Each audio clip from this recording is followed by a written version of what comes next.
بسم اللہ الرحمن الرحیم۔ السلام علیکم معزز طلباء کرام، آپ سب کیسے ہیں؟ آج ہم مؤطا امام محمد کے سبق نمبر 245 کو پڑھیں گے۔ آج کے ہمارے سبق کا عنوان ہے مدبر کی خرید و فروخت کا بیان۔ آج کے ہمارے سبق کی جو عبارت ہے وہ باب بیع المدبر سے شروع ہوتی ہے۔ آج کے سبق میں ہم مدبر کی خرید و فروخت کے حوالے سے احکام پڑھیں گے، اور باب کے آغاز میں ہی ایک طویل حدیث پاک سے اس باب کا آغاز ہوتا ہے۔ تو آئیے اس حدیث پاک کو پڑھتے ہیں۔ امام محمد رحمۃ اللہ علیہ لکھتے ہیں کہ اخبرنا مالک اخبرنا ابو الرجال محمد بن عبد الرحمن عن امه امرة بنت عبد الرحمن ان عائشة زوج النبي صلى الله عليه وسلم كانت اعتقت جارية لها عن دبر منها، ثم ان عائشة رضي الله تعالى عنها بعد ذلك اشتكت ما شاء الله ان تشتكي، ثم انه دخل عليها رجل سندي فقال لها أنت متبوبة، فقالت له عائشة ويلك من تبني؟ قال امرأة من نعتها كذا وكذا،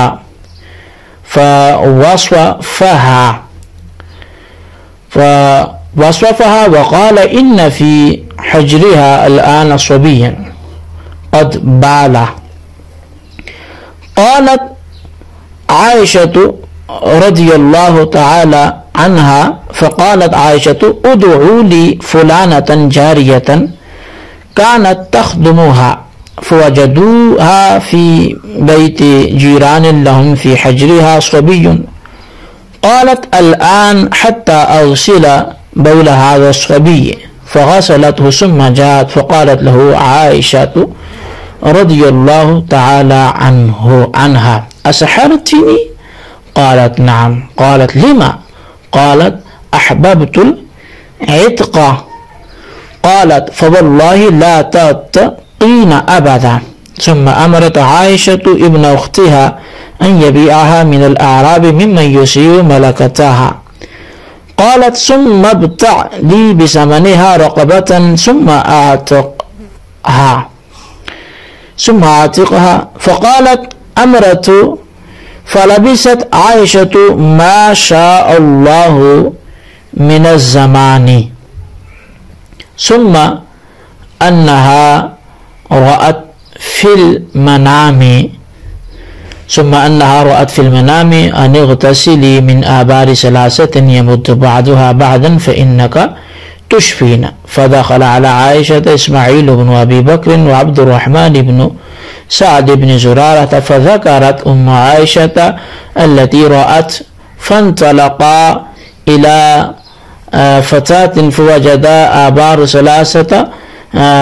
ثلاثة يمد بعضها بعضا، فاستقوا من كل بئر منها 3 شجب حتى ملوا الشجب من جميعها، ثم أتوا بذلك الماء إلى عائشة فاغتسلت فيه فشفيت۔ جی، یہ ایک طویل حدیث پاک تھی جو حضرت عائشہ صدیقہ عتیقہ رضی اللہ تعالی عنہا کے حوالے سے روایت کی گئی۔ امام محمد فرماتے ہیں کہ ہمیں امام مالک نے ابو الرجال محمد بن عبد الرحمن سے اور وہ اپنی والدہ امرہ بنت عبد الرحمن سے بیان کرتے ہیں کہ نبی اکرم صلی اللہ علیہ وسلم کی زوجہ سیدہ عائشہ صدیقہ رضی اللہ تعالی عنہا نے ایک اپنی لونڈی کو مدبرہ کیا ہوا تھا۔ اس کے بعد سیدہ عائشہ صدیقہ رضی اللہ تعالی عنہا بیمار پڑ گئی۔ پھر آپ کے ہاں ایک سندھی آدمی آیا اور کہنے لگا کہ آپ پر جادو کیا گیا ہے۔ تو ام المؤمنین حضرت عائشہ صدیقہ رضی اللہ تعالی عنہا نے فرمایا، کچھ پر افسوس ہے، مجھ پر بھلا کس نے جادو کیا ہے؟ تو وہ سندھی آدمی کہنے لگا کہ جادوگر ایک عورت ہے جس کی یہ نشانی ہے، اور کہنے لگا کہ اس کی گود میں ابھی ابھی بچے نے پیشاب بھی کر دیا ہے۔ تو سیدہ عائشہ صدیقہ رضی اللہ تعالیٰ عنہ نے فرمایا کہ فلانی لونڈی کو ذرا بلا کر لاؤ جو آپ کی خدمت کیا کرتی تھی۔ تو تلاش کرنے والے نے اسے ہمسایوں کے گھر پا لیا، اس کی گود میں بچہ تھا۔ کہنے لگی ابھی چلتی ہوں، ذرا بچے کے پیشاب والے کپڑے صاف کر لوں۔ اس نے کپڑے دھوئے، پھر آئی تو سیدہ عائشہ صدیقہ رضی اللہ تعالیٰ عنہ نے اس سے پوچھا کہ کیا تو نے مجھ پر جادو کیا ہے؟ تو کہنے لگی جی کیا ہے۔ پوچھا تو نے کیوں کیا ہے؟ تو کہنے لگی میں آزادی فوری چاہتی ہوں۔ سیدہ عائشہ صدیقہ رضی اللہ تعالیٰ عنہ نے فرمایا کہ خدا کی قسم کبھی بھی تجھے آزاد نہیں کروں گی۔ پھر سیدہ عائشہ صدیقہ رضی اللہ تعالیٰ عنہ نے اپنے بھانجے کو فرمایا کہ اسے کسی ایسے شخص کے ہاتھ فروخت کر دو کہ جو اسے خوب کس کے رکھے، یعنی اس پر سختی کرے۔ مزید فرمایا کہ اس کی جو قیمت ملے اس سے کوئی غلام لونڈی خرید لانا، پھر میں اسے آزاد کر دوں گی۔ حتی اعتقہا، تو ثم اعتقہ کہ میں پھر اس کو آزاد کر لوں گی۔ تو اب امرہ جو راویہ ہیں وہ بیان کرتی ہیں کہ سیدہ عائشہ صدیقہ رضی اللہ تعالیٰ عنہ جب تک خدا نے چاہا زندہ رہیں، پھر آپ نے ایک رات خواب دیکھا جس میں کہا گیا کہ تم ایسے 3 کنویں کے پانی سے غسل کرو جن کا پانی ایک دوسرے سے ملتا ہے تو یہ شفا ہو جائے گی۔ تو حضرت عائشہ صدیقہ رضی اللہ تعالیٰ عنہ کے ہاں اسماعیل بن ابو بکر اور عبد الرحمن بن سعد بن زرارہ حاضر ہوئے۔ ان سے حضرت عائشہ صدیقہ رضی اللہ تعالیٰ عنہ نے خواب بیان فرمایا۔ یہ دونوں حضرات پانی کے نکلنے کی جگہ پہنچے، وہاں 3 کنویں دیکھے، ان کا پانی باہم ملتا تھا۔ انہوں نے ہر ایک کنویں سے جو ہے وہ پانی لے کر ایک مٹکے میں بھر لیا اور وہ لے کر سیدہ عائشہ صدیقہ رضی اللہ تعالیٰ عنہ کے پاس آ گئے۔ تو آپ نے اس پانی سے غسل فرمایا اور پھر اللہ تبارک و تعالیٰ نے ان کو صحت دی اور وہ صحت یاب ہو گئیں۔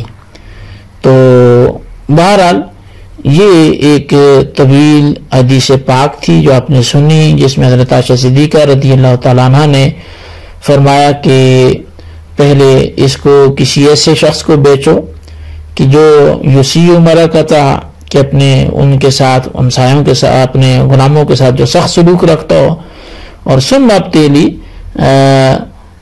ابتالی بثمنھا رقبۃ ثم اعتقھا، کہ پھر میرے لیے کہ اس کے ثمن سے غلام خریدنا یا لونڈی خریدنا، تو فاعتقھا ثم اعتقھا، پھر میں اس کو کیا کر لوں گی؟ آزاد کر لوں گی۔ تو یہ پہلی حدیث پاک تھی۔ دوسری جو ہے وہ اس کے حدیث سے پہلے امام محمد رحمۃ اللہ علیہ وہ مسئلہ کے احناف کو بیان کرتے ہیں، اور وہ کہتے ہیں کہ قال محمد اما نحن فلا نرى ان يباع المدبر وهو قول زید بن ثابت وعبد الله بن عمر وبه ناخذ وهو قول ابي حنیفہ والعامة من فقهائنا۔ فرمایا کہ امام محمد رحمۃ اللہ علیہ فرماتے ہیں کہ ہم مدبر کی خرید و فروخت کو درست نہیں جانتے۔ یہی قول زید بن ثابت اور عبداللہ بن عمر رضی اللہ عنہما کا بھی ہے، اور یہی قول جو ہے وہ امام اعظم امام ابو حنیفہ اور ہمارے عام فقہاء کرام کا ہے۔ اخبرنا مالک اخبرنا یحیی بن سعید انه سمع سعید بن المسیب یقول من اعتق ولیدة عن دبر منه فإن له أن يطأها وأن يزوجها وليس له أن يبيعها ولا أن يهبها وولدها بمنزلتها۔ قال محمد وبه نأخذ وهو قول ابي حنيفة والعامة من فقهائنا رحمهم الله تعالى۔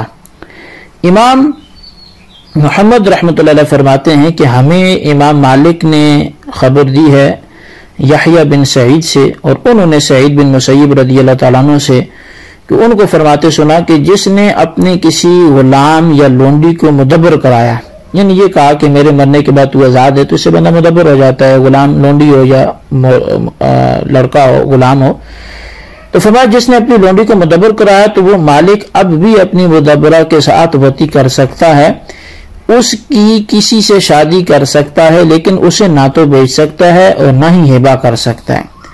اب اس مدبرہ کا بچہ اسی کے قائم مقام ہے۔ امام محمد فرماتے ہیں کہ ہمارا اسی پر عمل ہے، اور یہی قول امام اعظم امام ابو حنیفہ اور ہمارے عام فقہائے کرام کا ہے۔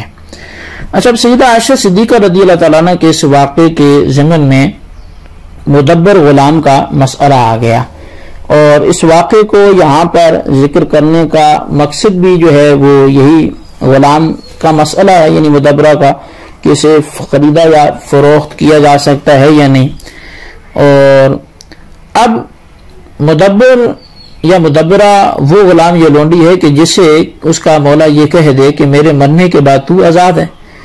اب سیدہ عائشہ صدیقہ رضی اللہ تعالیٰ عنہ نے بھی ایک لونڈی کو مدبرہ کیا، لیکن پھر اسے فروخت کر دیا اور اس کی قیمت سے دوسرا غلام خرید کر اس سے آزاد کرایا۔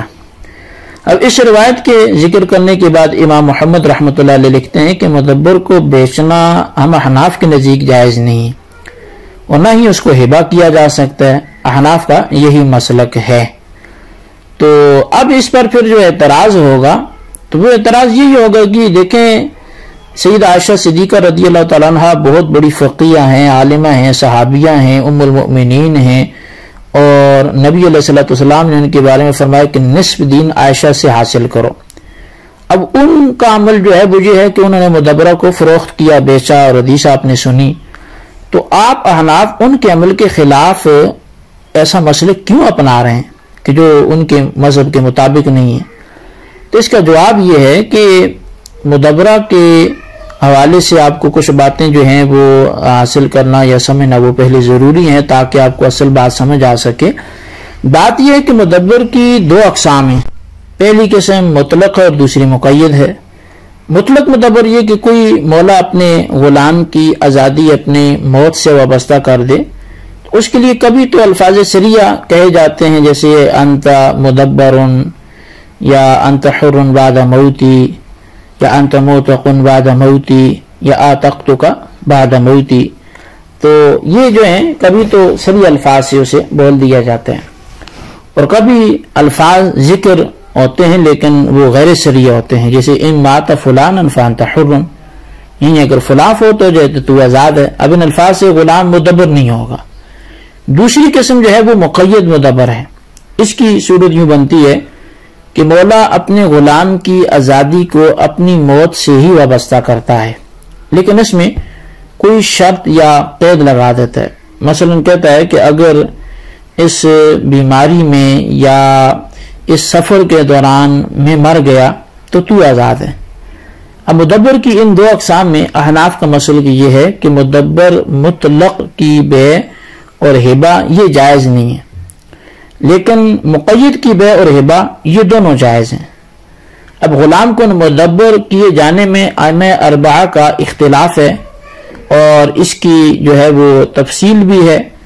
تو اصل میں علماء نے اختلاف کیا ہے کہ مدبر کی خرید و فروخت جائز ہے یا نہیں ہے۔ تو امام اعظم امام ابو حنیفہ رضی اللہ تعالیٰ کہتے ہیں کہ اگر تدبیر مطلق ہو تو پھر اس کی بے جائز نہیں ہے، اور اگر شرط کے ساتھ مقید ہے، جیسا کہ کسی معین سفر سے مولا کا واپس آنا یا کسی معین مرض میں مرنا، تو ایسے مدبر کی بے جائز ہے۔ امام مالک کا قول ہے کہ مدبر کی مولا کی زندگی میں بے جائز نہیں ہے، اس کی وفات کے بعد جائز ہے، بشرطے کہ مولا پر قرضہ ہو، اور اگر مولا مقروض نہیں ہے اور مولا کے ترکے میں سے تہائی مال سے برابر غلام کی قیمت بنتی ہے، تو اس صورت میں غلام جو ہے وہ مکمل طور پر آزاد ہو جائے گا، اور اگر تہائی مال سے بڑھ جاتا ہے تو اسی قدر آزاد ہوگا جس قدر تہائی مال کی قیمت ہوگی۔ امام مالک کے نزدیک مدبر جو ہے وہ مطلق و مقید میں کوئی فرق نہیں ہے، اور امام شافعی کہتے ہیں کہ مدبر کی بے علی الاطلاق جائز ہے۔ امام محمد سے دو روایتیں، ایک امام شافعی کے مذہب کے مطابق اور دوسری یہ کہ مدبر کی بے اس شرط کے ساتھ جائز ہے جب اس کے آقا پر قرض ہو، اور مدبرہ کا بچہ امام اعظم امام ابو حنیفہ کے نزدیک اپنی ماں کے حکم میں ہوگا، مگر امام صاحب مقید و مطلق کے درمیان فرق کرتے ہیں۔ امام مالک اور امام احمد کا قول بھی یہی ہے، مگر ان دونوں حضرات کے نزدیک مطلق و مقید کا کوئی فرق نہیں ہے۔ یہ امام اعظم اور امام مالک اور امام احمد بن حنبل کے قول کے درمیان فرق ہے۔ امام شافعی کے دو قول ہیں، ایک قول تو امام مالک کے اور امام احمد کے ساتھ ہے، دوسرا یہ کہ مدبرہ کا بچہ اپنی ماں کے تابع نہیں ہوگا اور نہ ہی وہ مدبر کہلائے گا۔ تو تو بہرحال یہ اس حوالے سے کچھ باتیں تھی جو آپ نے سماعت کی، ان کو آپ اچھی طرح سمجھیں اور ان کے خلاصے کو اپنے رجسٹر پر ضرور لکھیں، اور پھر اس حوالے سے جو ہے اپنا جو ہے کچھ آپ سوالات، مثال کے طور پہ مدبر ہوتا کیا ہے، اور سوال نمبر 2 یہ کہ حضرت عائشہ صدیقہ رضی اللہ تعالیٰ عنہ نے جو آزاد کیا تو آپ لوگ آزاد کیوں نہیں کرتے، تو ان کے جوابات بھی تحریر کریں۔ اللہ تبارک و تعالیٰ سے دعا ہے جو کچھ ہم نے پڑھا سنا اسے یاد رکھنے کی توفیق نصیب فرمائے، آمین بجاہ نبی الامین صلی اللہ علیہ وسلم۔